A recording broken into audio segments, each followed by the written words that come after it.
శ్రీ విష్ణు సహస్రనామ స్తోత్రం 71వ శ్లోకం. బ్రహ్మణ్యో బ్రహ్మకృత్ బ్రహ్మ బ్రహ్మ బ్రహ్మ వివర్ధనః బ్రహ్మవిద్ బ్రాహ్మణో బ్రహ్మే బ్రహ్మజ్ఞో బ్రాహ్మణ ప్రియః. బ్రహ్మణ్యో బ్రహ్మకృత్ బ్రహ్మ. బ్రహ్మణ్యః అనగా బ్రహ్మకు మాన్యుడు, తపోజ్ఞాన వేదములకు మేలు చేయువాడు, తపోజ్ఞాన వేదములకు స్థానము అని.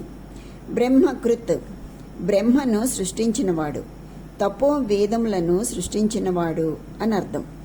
బ్రహ్మ బ్రహ్మదేవుని స్వరూపమున సర్వ జగత్తును సృష్టించినవాడు, చతుర్ముఖుడై వేదములను బోధించినవాడు అని అర్థం. బ్రహ్మ అనగా సత్యస్వరూపుడు, సత్యము జ్ఞానము అనంతములు అను గుణములు కలవాడు. బ్రహ్మ వివర్ధనః బ్రహ్మస్వరూపములైన జ్ఞానము సత్యము తపములను వర్ధిల్ల చేయువాడు. బ్రహ్మవిత్ వేద శాస్త్రజ్ఞానము కలిగినవాడు, వేదములు వేదార్థములు పరిపూర్ణముగా తెలిసినవాడు.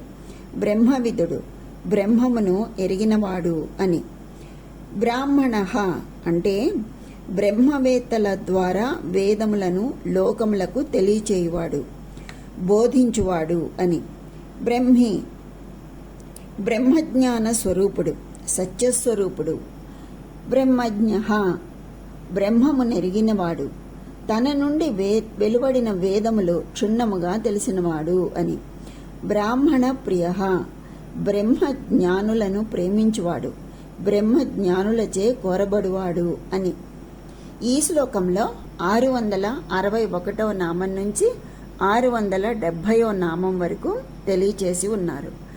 బ్రహ్మణ్యో బ్రహ్మకృత్ బ్రహ్మ బ్రహ్మ బ్రహ్మ వివర్ధనః బ్రహ్మవిద్ బ్రాహ్మణో బ్రహ్మే బ్రహ్మజ్ఞో బ్రాహ్మణ ప్రియః అనగా బ్రహ్మను సర్వ జగత్తును సృష్టించినవాడు, బ్రహ్మవిదుడు, సత్య జ్ఞాన స్వరూపుడు, వేదములను బోధించువాడు, బ్రహ్మకు మాన్యుడై బ్రహ్మజ్ఞులచే కోరబడువాడు ఆయన. అట్టి ఆ శ్రీహరికే శతసహస్ర వందనాలు అని. స్వస్తి.